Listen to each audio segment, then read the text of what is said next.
Hello, and welcome to the Early American Brass Band Podcast. I'm Chris Triano, joined always by Stephen Canistrisi. Hi. This is episode 18, and we are interviewing Garman L. Bowers Jr. Garman is a percussionist and woodworker who is very active in the Civil War era brass band community. So it's a little bit different. We're a brass band podcast, but his information is extremely interesting, very different type of discussion that we've had, and we're looking forward to sharing this one with you guys. Definitely, yeah. We're representing the percussion family today. They are present in brass bands. Everybody needs some good drummers, and I really enjoyed talking to him about all the stuff that goes into restoring and actually working with your hands on these drums, and the music stands and chairs that he reproduces. Like you said, it's a little different, this one, but it's pretty engaging all of the same. So I'm excited for people to hear it. If you like what you're hearing, come hang out with us on social media. We're on all the platforms. Just type in the Early American Brass Band Podcast and we'll pop right up. Give us a follow so you can keep up to date with everything we're putting out.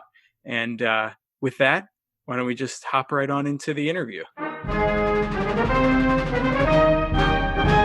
Thank you so much, Garman Bowers, for coming on to the Early American Brass Band Podcast. We're super excited to have you. And do you think maybe you could give us a little bit of your musical background, maybe some of your early musical experiences leading up to your involvement in the early American brass band world? Yes. Okay. I grew up in Sharpsburg, Maryland, which is, Antietam Battlefield.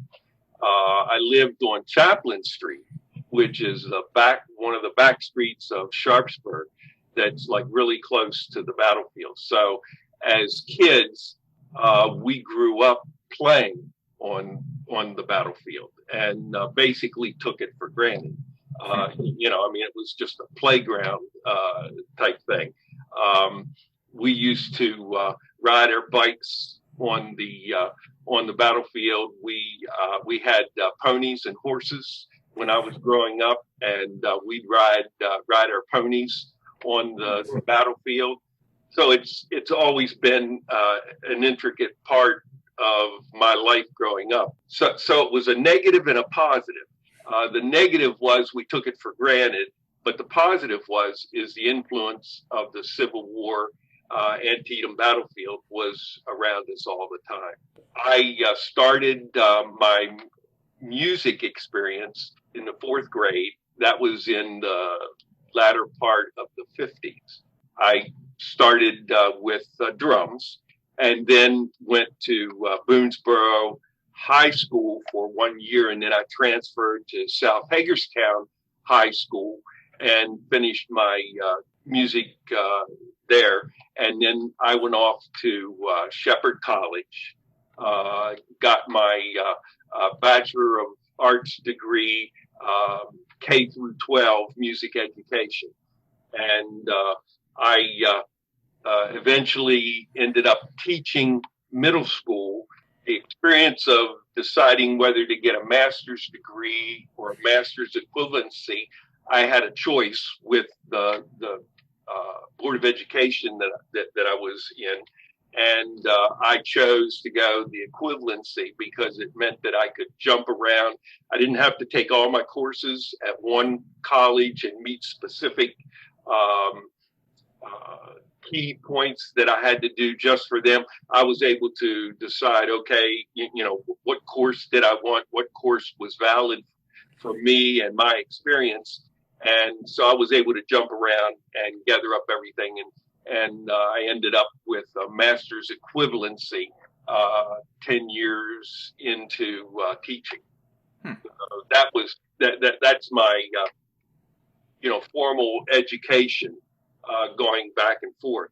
The way I got into Civil War, I remember one Christmas, I think, I got the blue and gray Civil War toy set, and okay, the little the blue soldiers and the big soldiers stuff. Are you familiar with it? Oh yeah, definitely. Well, I got that, and of course, played with it constantly. When let's see, when I got into junior high school, I think I did some kind of a project where I painted all the soldiers and made up a display with the Confederates and the Union soldiers and all that kind of stuff. So that was something that was happening in my life. I also was in experienced the Centennial at Antietam Battlefield in 1862, and that was a big deal in Sharpsburg. My uncle was a member of the Sharpsburg Riflemen, and my father, because we were into horses and ponies and stuff, he liked the idea of the cavalry, and there was a group called Darby's Rangers, and my father joined that group. And the 1862 Centennial, not like today where they don't allow you to be on the battlefield to do reenactments, they did the reenactment right on the Antietam battlefield. And I can remember, them doing that. That was during the time when they used the ramrods to load their guns and all that kind of stuff. Since then, it's been dangerous because some people would leave their ramrods accidentally in their rifle and have shot the ramrods out and that kind of thing. But back then, that was, was just the normal way that they did it. I remember my dad with the Derby Rangers, they would pay the riders $10 if they would be shot off their horse, if they would fall off of their horse. So it was a normal experience for these reenactments and stuff. If my dad would dive off the horse and act like he was an injured, had been shot. So I remember stories about that and everything. So all of that was so interesting. I ended up the little Civil War set that I had when I had my son. I gave it to him, and that got him interested and excited into Civil War, and he wanted to do the reenacting. And so he was, I guess, like maybe 5 or 6 years old, and we got him a uniform, and I made him a simple rope tension drum, and he was reenacting with a Confederate group. But he picked up on the ability to do the drums and stuff really, really quick. He then wanted to do fife, and so I got him a fife and showed him the fingerings and stuff. And it's amazing how fast kids pick things up. I mean, he could play a fife in a short period of time. It was like amazing. I was, awed in how fast he picked it up. And so I would go around with him to the reenactments and would be there while he's going through the reenactments and so forth. I had a camper, and when they would do reenactments that were far away from home, I wasn't into the doing the reenactments, carrying a gun and all that kind of stuff. And I sure wasn't interested in camping out in tents and all that kind of stuff with him, but I wanted to be there. So I would take my camper and I would go out and be around and watching him and all that while the day was going on. When it came time for everybody to go back to their tents and go to sleep, I went to my trailer and I would stay in an air conditioning trailer. There you go. I was traveling around to some reenactments, and he was starting to get interested in doing bugling. And I noticed this guy that we went to one of the reenactments, and he had a bugle that was really unique, and I wasn't aware of ever seeing a bugle like that. It had a pigtail on it, and I didn't understand that much about it. So I got the opportunity to see the guy when he wasn't reenacting, he was just walking around. And I introduced myself to him and asked him some questions about the bugle that he had. And he explained to me that it was a clairon and that the pigtail was an attachment that put the clairon bugle in the key of B flat. And that person was Jari Villanueva. And Jari was talking to me and found out I was a band director, and he was talking about the stuff he was doing, and he was trying to form a group at that time. That was back in 2002. And he said, would I be interested in being part of a Civil War brass band? And I said, yes. And so we set up a time, and that was when he was in the process of forming this group. So I ended up getting involved with Federal City Brass Band back then. We got together, we made a sample recording CD. I think it was like maybe 10 or 11 selections to send around and to publicize our group. And our very first professional gig was they were doing the 140th reenactment of Antietam. And that was in 2002. And so that was our very first gig for Federal City Brass Band. And from there, it just grew.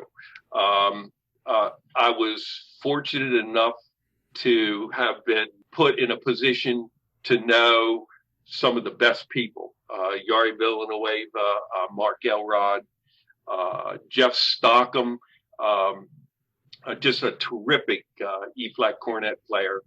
Jeff has his own band in Syracuse, New York called the Excelsior Cornet Band. And so what it turned out is that all of these musicians that came together to make Federal City Brass Band, a lot of us had all kinds of other backgrounds. And it was neat to see each of us having different strengths and it all coming together to make this group that was just, I'm amazed at the experience that I've had with Federal City Brass Band and the people that have been part of it. One of the other things we then decided Federal City Brass Band was a generic band. Just a made up name, and it just represented all union, all federal brass bands. Okay. But we ended up deciding to do a specific Confederate impression, and that was the 26th North Carolina. And Jari and his wife Heather and a bunch of us, everybody just really went into this gung-ho researching everything. Heather, Jari's wife, she researched the uniforms down to the absolute minute parts. She had some people she knew, and they made these uniforms. A lot of us in the group ended up sewing part of the uniforms to make these uniforms, and they used the same material that they used back during the Civil War. And it was just a great experience. And then, of course, the band itself was just a unique band. I have a lot of background in woodworking, and that came about as a little kid. When we grew up, we built the little carts that, you built out of wood and would ride and go down the streets and stuff. And so all of my life, as long as I can remember, I have always worked with wood and did things. Back then, when we were little kids, we'd take broomstick handles and whittle the ends off. We'd go to the dump in Sharpsburg on our bikes and pick up old wagon wheels off of the Red Rider wagons and bring them back, and we'd put those, grease the wood and put those on our the axles, the broom axle, and we would race down the hill in front of our house. So we did a lot of things like that. And I've always, as long as I can remember, enjoyed music and also working with wood and building. And all of that came together with me as an adult. And when I got involved with the Civil War stuff, it like all just seemed to be the reason for my being. So that's my background. And the woodworking thing came into existence once we got into playing the Federal City Brass Band. We had, old chairs and just regular metal music stands. And I thought, man, it'd be so nice to have original stuff. And of course, there's almost no pictures, no historical information much on like music stands and stuff, because most of the pictures they took, that was considered, you get rid of that when you take the picture. They didn't want that to be seen in the pictures and so forth. So it was difficult. But through the knowledge that I had picked up with working with furniture and building things and stuff, I was aware of the style of building furniture, shaker furniture, that I used that type of knowledge to come up with a music stand that looked like something that would have been used back then, and was turned out to be the music stands that I made for our band. Then there were guys that were using the folding Civil War chairs that they had that were originals. They had bought off of eBay and were originals. But the problem is they were little tiny chairs. They were only they would only sit 16 inches high off of the ground.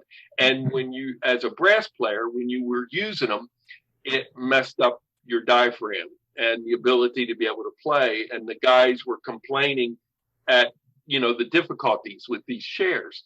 So I took one of the original chairs, took the measurements from it, and built a chair exactly like what they did. The only difference is I made it so that instead of it being 16 inches high, that it was a standard 18 inches high, which is what us musicians are used to using when playing. And so I made chairs and stands for our group. And from there, that's kind of what got me into the Facebook.com GB manufacturing, with all of the music stands and the chairs that I make. I made it possible for us to have candle holders on them, and we were able to be able to use candles so that when we did reenactments, and we were one of the first Civil War bands that were out there that decided to start doing reenactments. And we were going to the reenactments, and we'd set up our A tents and everything. Now, of course, when it got night, I headed for my trailer. Of course. That, right? But I stayed up around the campfires, did everything until everybody went into their tents. But we had fly that was set up that we could perform under.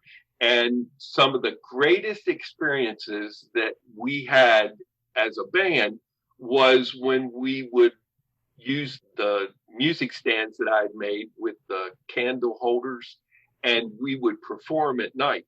And all of the reenactors would come around and come up and gather around our fly while we would play these Civil War tunes. And it was the comments we would get after all this were how absolutely rewarding this was, and how what an eye-opener it was for the reenactors. They said, this is absolutely amazing. We now know and understand what the band's experience was, for Civil War. And they said it just literally brought reenactments alive. I'm wondering, correct me if I'm wrong, but it seems like you started out doing the music stands and the chairs and stuff, which are beautiful, by the way. I've seen pictures on Facebook. They're beautifully done. So then how did you get into restoring drums? And then I'm wondering if you could give kind of an anatomy of what a rope tension drum, how it functions for people who maybe might not know all the inner workings of that. Okay. Through my experience with woodworking, I would keep getting into different things. I was working with oval shaker boxes. Are you familiar with what I'm talking about? The fingers, you cut the wood. It's like 1/8 inch, 16th inch thick wood, usually ash, and you steam bend it and make these boxes. Well, I was making those and doing them basically for the experience of knowing how to do them, and for the fun. And I would give them to family members and that kind of stuff. I keep coming back to Federal City and all these great people that were part of our group. It was just a great experience having all these people with special super talents that were coming into the group. One of the people that I got to meet was Jim Smith. Now, Jim Smith is a drum historian. I mean, this guy he is like Mark Elrod with the brass instruments and the brass music and all that kind of stuff. Well, he's that way with the drum stuff. And I got to meet Jim Smith. Jim Smith found out about me doing these oval boxes, and he said, well, Garman, do you make drums? And I said, no. And he said, well, why not? He said, you've got all the background and experience. Making a drum is just like your oval boxes that you're doing. Making the drum is no different. And so he and I got talking and doing things, and I ended up making toy drums that I was putting labels on, like Antietam National Battlefield or Gettysburg National Battlefield, and was giving them out to friends and selling them to people who wanted them. And they were made just like the real drum was being made. I steam bent the shells. The only thing is I didn't use leather calfskin heads. I was using preformed the Remo fiber skin heads. They were 8-inch fiber skin heads, and I was able to cover the metal rim. You cover it with masking tape, and the masking tape looks like calfskin, which makes the drum look like a calfskin drum head. And so that's what I was doing. And that's what got me into the making drums. And from there, that just grew.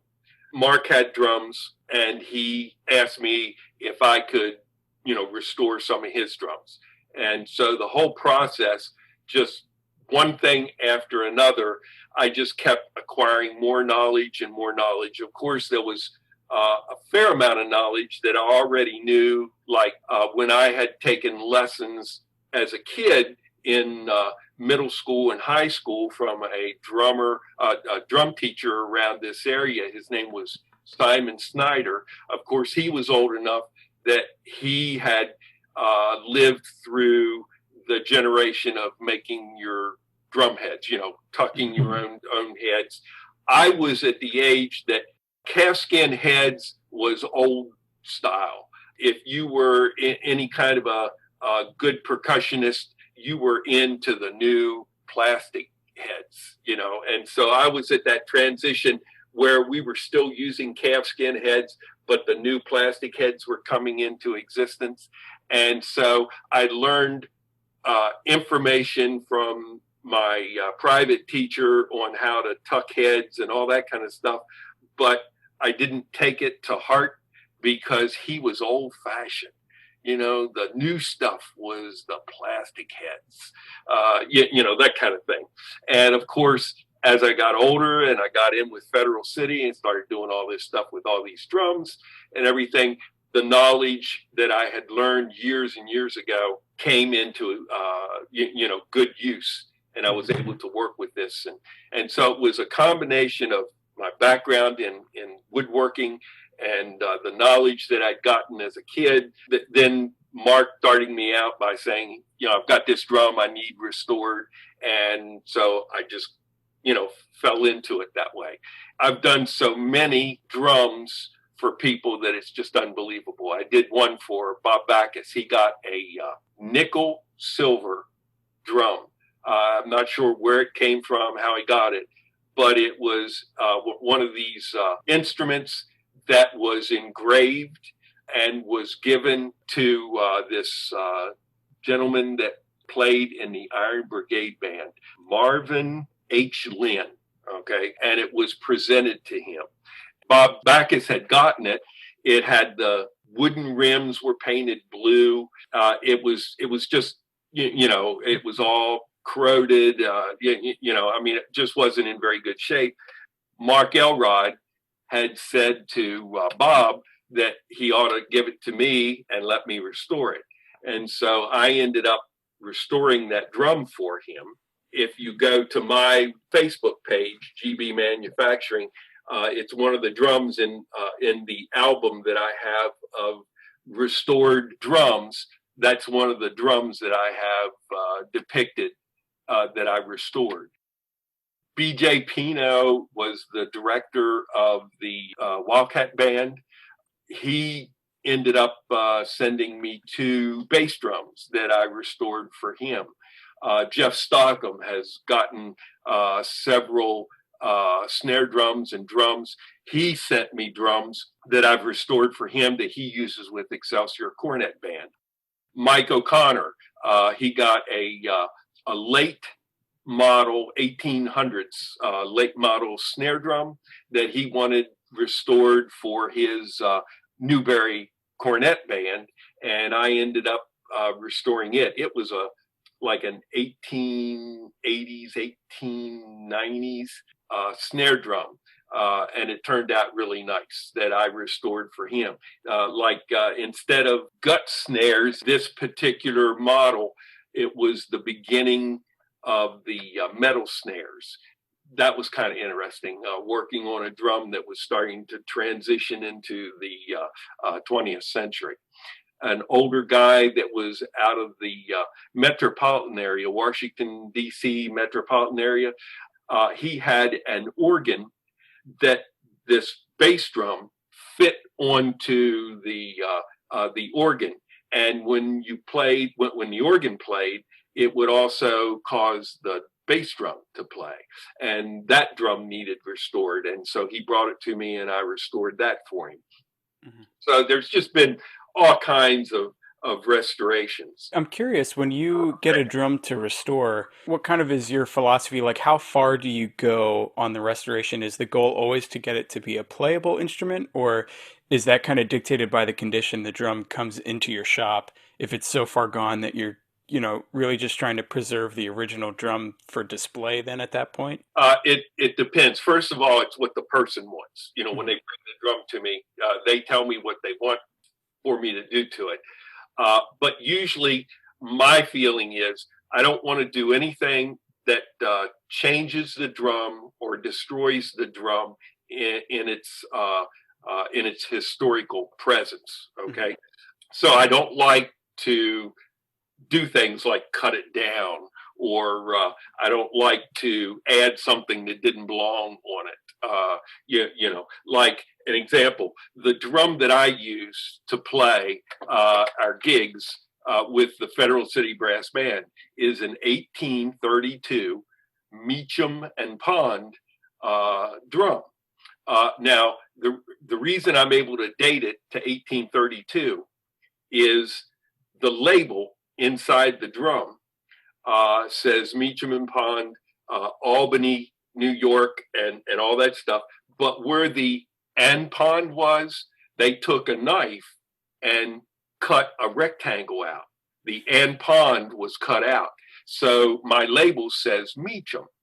Now, when you go in and you check the historical stuff, the books and everything, you find out that Meacham and Pond was a partnership from 1824 to 1832. In 1832, they dissolved their partnership and it just became Meacham.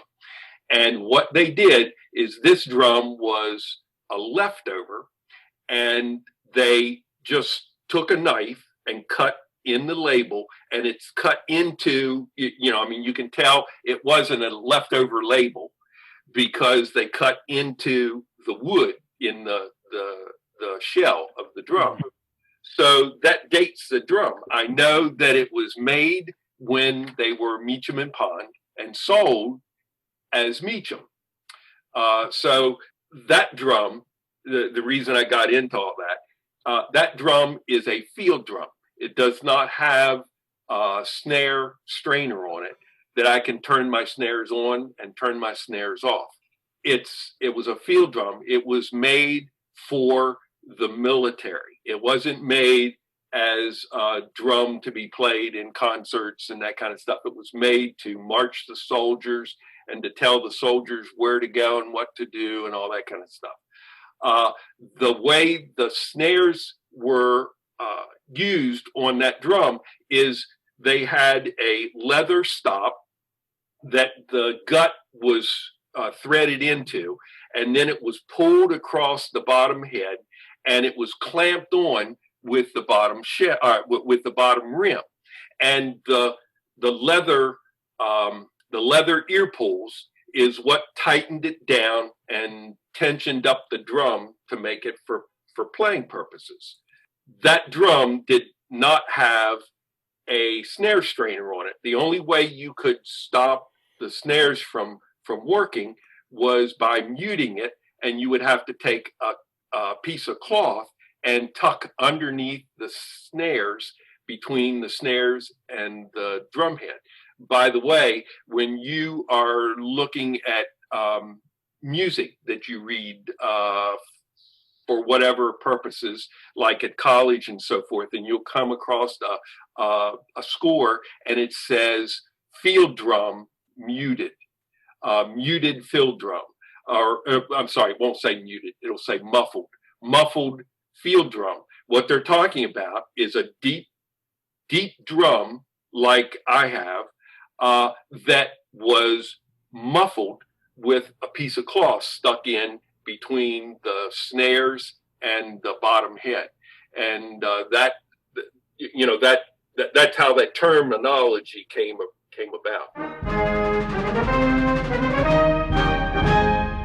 When I started reproducing rope tension drums and I was restoring these drums, of course, one of the things that goes bad are the rope on the drum. And a lot of the drums, you get them, they would have old laundry string that like people would use to put to hang their clothes on.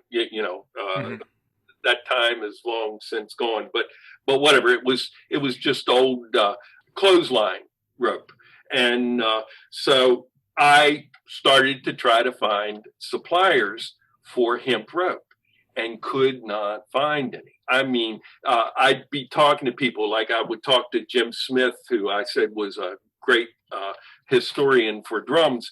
And I said, Jim, where do you get the rope? What's going on? Well, I've got a stash that I got way back in 1966 and blah, blah, blah, blah. And I'm thinking, well, that doesn't help me. How am I going to find this stuff? So I started researching and I started checking everywhere to try to find out how I could find hemp rope. And I literally just was having a terrible time. And I came across this site, Twisted Monk. And it was an exotic company that was into tying people up for sexual pleasure. There you go. Okay? Twisted Monk. And I was able to get a piece of hemp rope, and was absolutely fantastic. I mean, the stuff was unbelievable. I'm telling you, it was fantastic. Man. I got on this drum. I mean, it was just great stuff. They'd get it, of course, course, and they would condition it. And when you get it, I mean, the stuff was beautiful. I mean, just fantastic. Now, of course, they did it in all kinds of colors, and, but all I wanted was the natural hemp. Mm-hmm. So that's what I ended up getting. But it was so darned expensive. Yeah. So I kept hunting and hunting and hunting. And for the longest time, I was using this hemp rope from Twisted Monk. And it was just the strangest thing. I'd call on the phone and I'd be talking to these people. And it was like, I was buying large quantities of it. But there was a part of me that was embarrassed because I'm thinking, oh, they probably think I'm into this kinky stuff of tying people up and everything.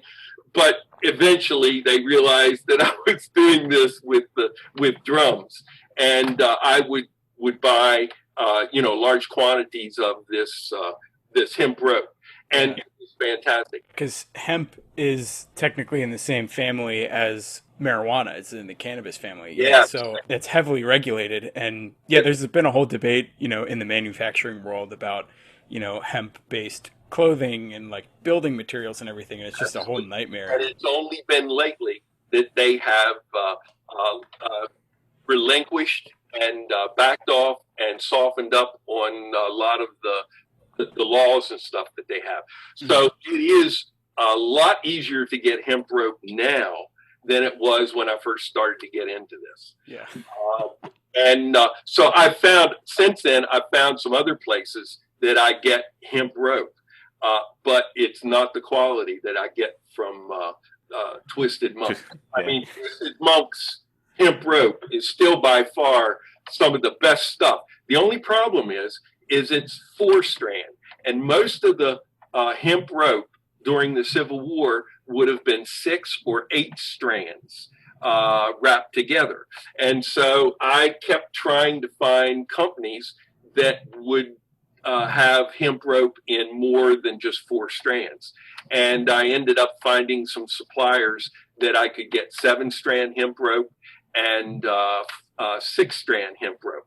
But when it comes to me, it's not conditioned to the quality that the Twisted Monk hemp was. So I had to also learn how to do the conditioning of the rope so that I could take this new rope I'm getting and now condition it and make it look really good and work for the drums that I'm doing. So you're not working with Twisted Monk anymore? Every now and then I still order something, but no, only for my personal pleasure. Yeah, there you go. I was going to say, I'm not sure it would be cool to maybe get a sponsorship with them, but I don't know if you would want Twisted Monk having a label on your manufacturing company. I mean, that was so crazy. You just wouldn't believe. I'm serious. You wouldn't believe how hard I had to hunt. And when I found that I was able to get this from Twisted Monk, it was unbelievable. And it was amazing how funny it would be when I would talk to people and tell them where I was, because they'd ask me, where are you getting this great hemp rope? And I would tell them, and it was just hilarious. That's awesome. Yeah. That's really cool. You were touching on before that, we already talked extensively about the restorations that you do and everything. And you mentioned reproductions as well. So you are in the field of doing reproductions? I do. I don't get much call for it. I guess basically because I'm I do custom work. In other words, I don't have drums that I build and set and wait for somebody to call me to buy. You call me and tell me what you want, and I build it from scratch. And I build it exactly like what you want.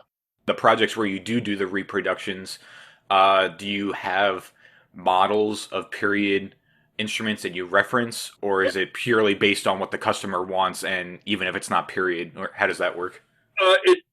Basically, the people that I'm dealing with, they know what they're after, and they want a specific type of drum. Okay, so I end up doing them, and they're pretty much. Let's see, the way I advertise my reproduction drums. I say, that I make a drum that when I'm finished with it, it looks like an original drum that has been restored. A lot of people make reproduction drums, and when you see it, it looks like a brand new rope tension drum. And it's a great drum. It plays good, it sounds good, but it looks like a brand new rope tension drum. My drums don't look that way. When you get one of my drums, it looks like it was a restored period drum. Because, like I say, the way you bend the wood for the shell, they're not smooth. They look like an original a period drum would have looked like. I ended up, a guy by the name of Henry Duquette from Rhode Island. He played in the Rhode Island, Providence, Rhode Island band. And he came down and was, again, the Federal City thing that brings everything together. He and some of his band members were coming down to play as guests in the Federal City Brass Band for Remembrance Day for Gettysburg. And he came down and he brought this drum that they had gotten that was a George W. Tennant drum. 1862, George W. Tennant built this drum, and it was just impressive. Weaknesses in the drums are where the rope goes into the holes on the rims, and they will bulge, and the rim where goes through the hole, it causes the wooden rim to bulge, and eventually they crack. And a lot of the drums that I'll get that I restore, they're completely broke out. The hole where the wood on top of the opening has been completely broken out, and I've learned tricks of the trade to be able to fix that. I have wood epoxy that I use that looks and turns out to be just as good as wood, that I can repair them and stuff. But that was one of the things. But of course, back during the Civil War, when they had rims that broke, it was no big deal. You threw the rim away and they gave you another one. It just wasn't anything. Nowadays, you have like my 1832 Regiment Pond here. If my rim breaks, I can't throw it away and just go get a new one. So you got to be careful with them. You have to know how to repair them and all that kind of stuff. Can you maybe talk about the time frame it takes to create a reproduced drum kind of in its entirety? Yeah, it takes a good while. First of all, you've got to find the wood. Ash wood, the trees are hard to come by because they're infested with some kind of a virus, a bug or whatever. And so sometimes you can get the wood, sometimes you can't. I just happen to have a Mennonite planing mill that's in my area, and they were able to hook me up with some other Mennonites who had a raw planing mill that came across some ash wood, and I was able to get some really wide pieces, 20 inches wide, and really long pieces of ash wood that they had a tree that had been cut down, and I was able to get. You can't find the stuff like you used to, but you have to get the wood. It has to be cut to a little bigger than an 1/8 inch thick, depending on the size of your rim. It can 12 inches, 14 inches is usually the sizes, and that has to be cut. Then you have to steam bend it. And you have to be careful because, of course, when you're steam bending it, it's easy for it to split. and because of the grain in it, that it can split, and you can lose a whole piece if you're not careful. But whatever, you end up, you have to steam bend that. You then have to splice it together, and everything takes a fairly long period of time to go through. So for me to do a reproduction drum from beginning to end, I usually tell the person that we're looking at somewhere to, let's see, 3 to 6 months, depending on how fast I can get things to happen. A lot of it has to do, of course, with my time, trying to work it in, since I can't make a living at doing this. This is more of a hobby than it is a living. So I'm not able to do nothing but work on drums. You might be interested in this. When you get a period drum and I have to restore them, the wood is super dry. The first thing you have to do is tear these drums apart, and you have to hydrate the wood. You have to put life back into it. So you have to use linseed oil, and you have to hydrate the wood. You have to soak it in linseed oil and get the life back into the wood. Otherwise, it would be brittle. You'd have to be afraid to do anything with it. And one of the hardest things that I've had to worry with are the labels. The labels in the drums. Sometimes you get a drum and it doesn't have a label at all. Sometimes you get a drum and it has a label and it looks like it's in great shape. But they are literally, as soon as you touch them, they fall apart. There was a thing during that period of time in history. They were starting to realize a faster, cheaper way to make paper. You can find a clock that was made in the 16th century, 17th century, and the labels will be just pristine, okay? And you will find a label off a drum in the mid 1860s, and it will be just deteriorating. And the difference is earlier paper was made with cloth fiber.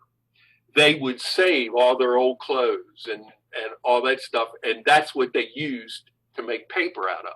In the middle of the 1800s, they started to experiment and found out that it was cheaper to make paper out of wood product. And so they were using wood fiber. But the problem is the way they made the paper, it was acidic and it deteriorated. Now, to them, that didn't mean anything because, they weren't going to see it 100 years from now. But we end up with the problem because we find out that we've got these labels that you almost can't even touch them, because as soon as you do, they fall apart. So I did a fair amount of research in trying to figure out how to restore the labels, what you can treat them with to get rid of the acidity, what you can do to enhance the labels so that you try not to lose the label. It's not easy, and I'm not 100% perfect at it, but I've gotten way better at it over the years, which is neat. So you've got all that process that you have to do. Let's see, the paint, like you were talking about reproducing a drum. When I reproduce a drum, the wooden rims that hold the drum heads on, they're painted. And the type of paint they would have used would have been what they call milk paint. Okay, you can still buy it today, and then that paint has to be sealed with a period varnish like tongue oil, and you use that, and so that's one of the ways that you have to finish off the wooden rims. Let's see, another thing, when you to make the drum heads, you have to make a flesh hoop. A flesh hoop is a piece of wood that's about 3/8 by 3/8, and it's like 50 some inches long, and you have to steam bend that and splice that together. And that's what you wrap the calf skin over. And there are few places anymore that you can get calf skin. Now, I deal with a supplier, Jeff Stern, out in Midwest, has a tannery. They make the calf head blank that you use to make your calf skin heads. Twisted Monk didn't have any calf skin heads for you? He did not. I found out that the calf skin heads off the period drums, the old ones, were always thicker than like modern calf skin. So when I order my calf skins from Jeff Stern, I always tell Jeff to make them a little on the thicker side for me, that I want 15,000th thickness rather than the normal like 10,000ths or 12,000ths that they use. So then you have the heads that you have to build to, you have to tuck to make the drums. And something else, the bottom head was a transparent head. They called it a slunk head. And what it was is back then, it was like the calf skin from an unborn calf, and it would have a transparent look to it. You could kind of see through it.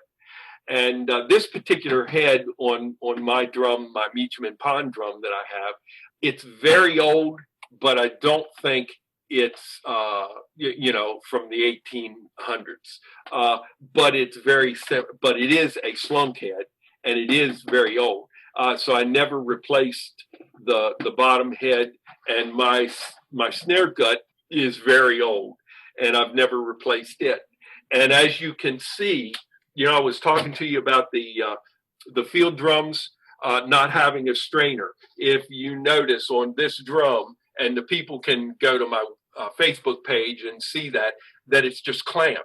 That's the only way that the snares are in here. They're just clamped with the rim being pulled down on it. So there's no way of turning the snares off with a strainer.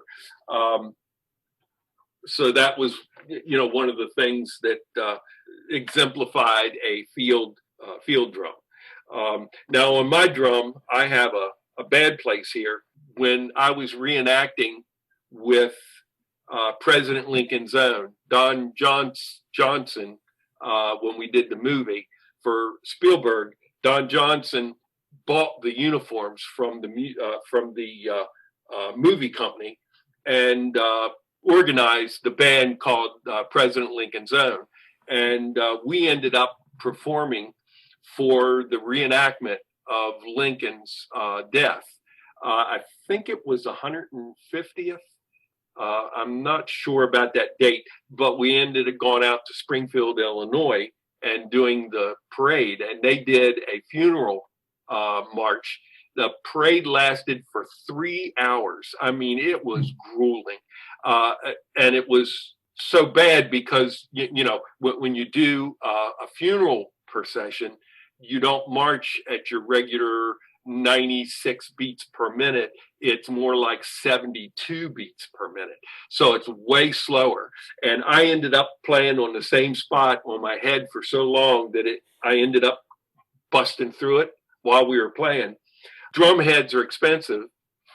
I repaired this drum head by putting a patch in underneath with another piece of old calfskin head. And it sounds so good and has lasted so well that I've never replaced the head. So the head looks bad with that tear in it, but it sounds great and it plays great. So that's something with that you can only get with experience is knowing that type of patch and knowing that it would work. If it was anybody else, I think that busted through the head, they'd see a different head on that drum by now. So that's awesome that you were able to preserve it with all the experience and knowledge that you had, for sure. Yeah, it's funny. It's like it broke, so you fixed it, but now it's not broken, so don't fix it, kind of thing. So, calfskin head is about $100 to replace. It's a lot of work. and $100 is $100, Right. and I was able to patch it, and it's working really, really well. Mhm. I was talking about the snare gut.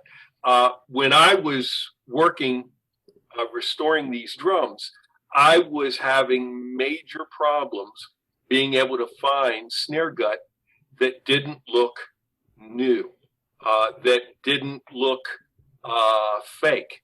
I was getting ordering snare gut from music companies, and what it is their snare gut. It's a gut that they make for like a tennis racket.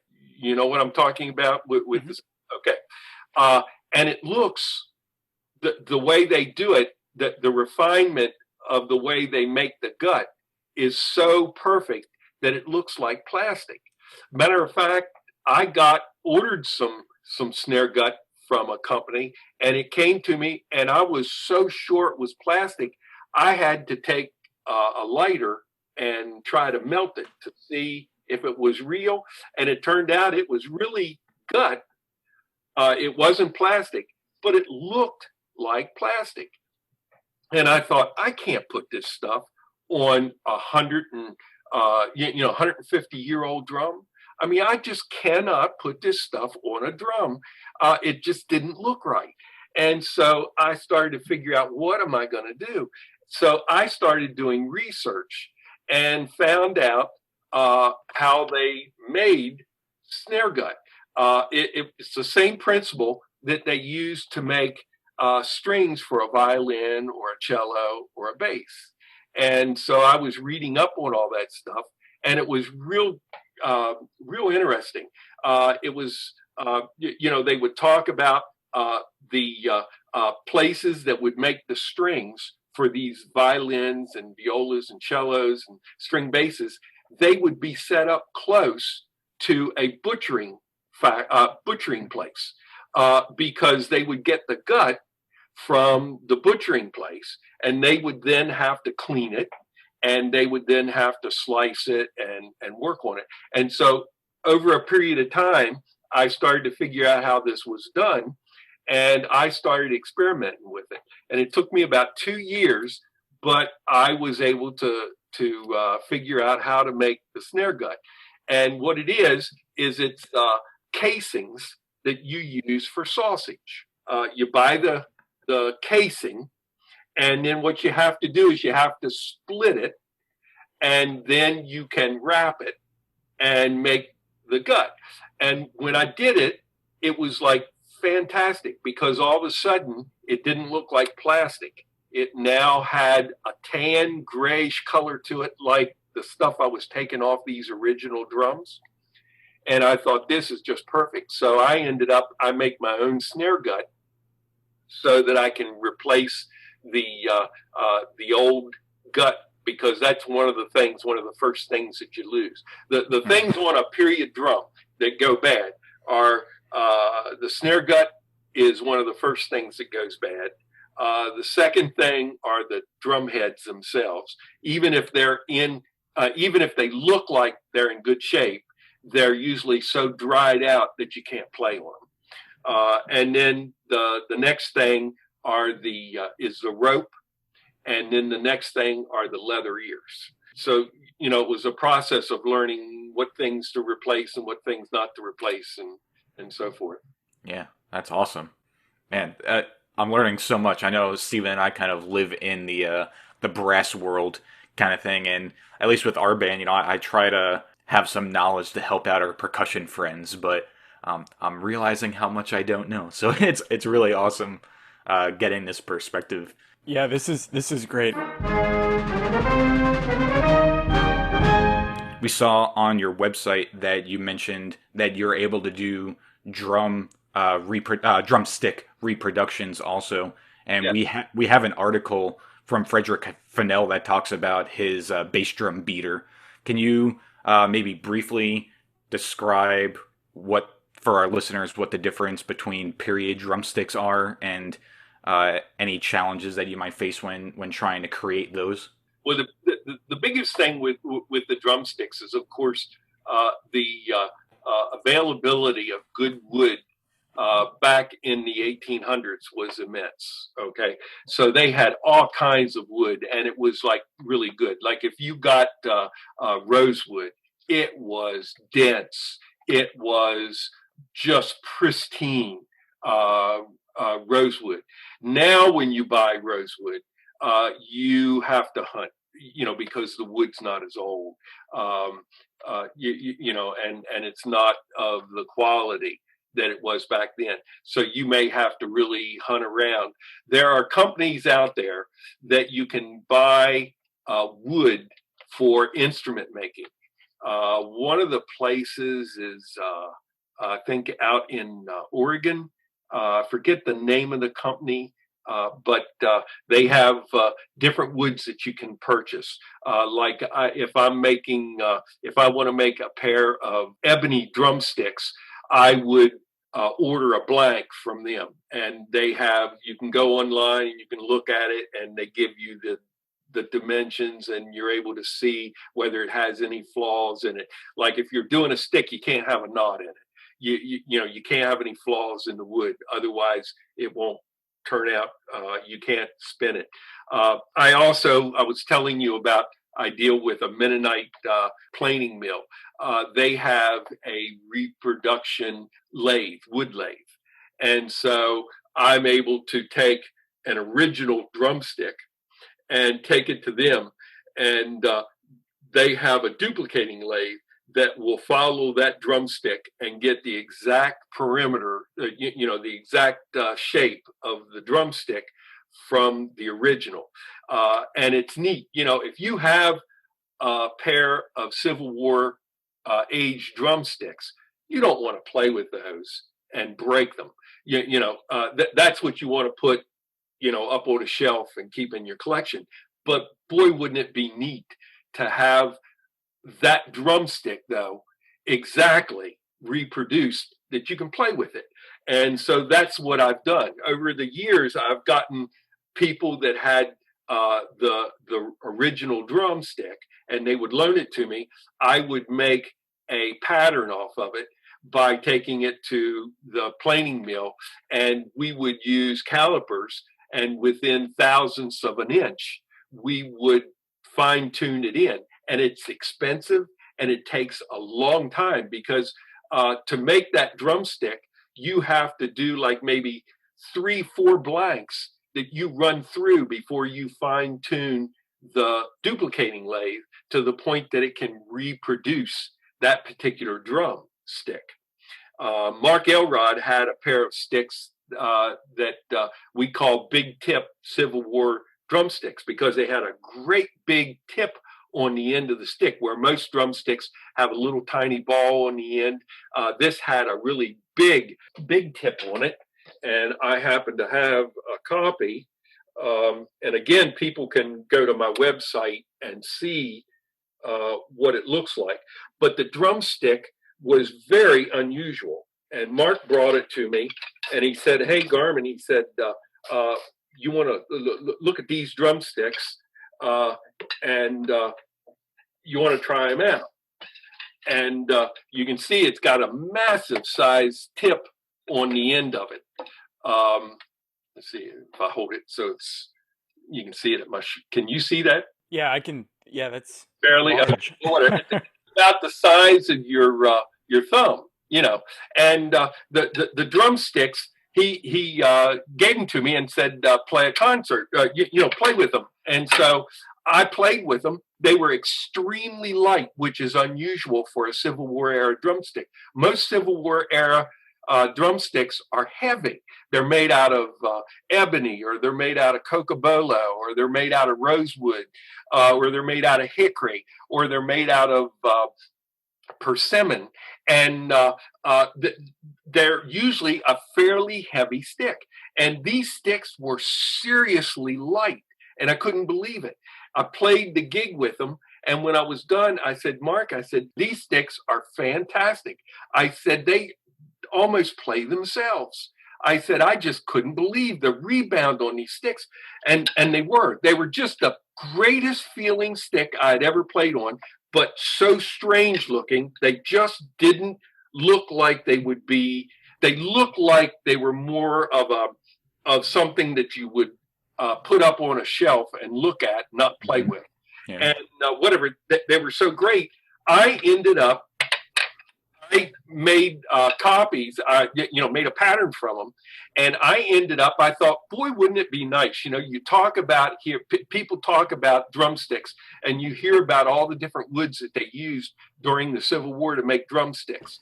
And I thought, wouldn't it be neat to have the same exact drumstick, but make it out of all the woods, so that I can pull open a collection and go, okay, here's birch, here's persimmon, and you can just pull it out and play with it and see what kind of feel you get. And so that's what I ended up doing. And the absolute stick that I use when I play all my gigs now is this, what I call big tip Civil War era drumstick that Mark Elrod had. And on my Facebook page, you can go in and I will show a picture of the original stick that I used to make the patterns. And then you will see the different sticks that I've made.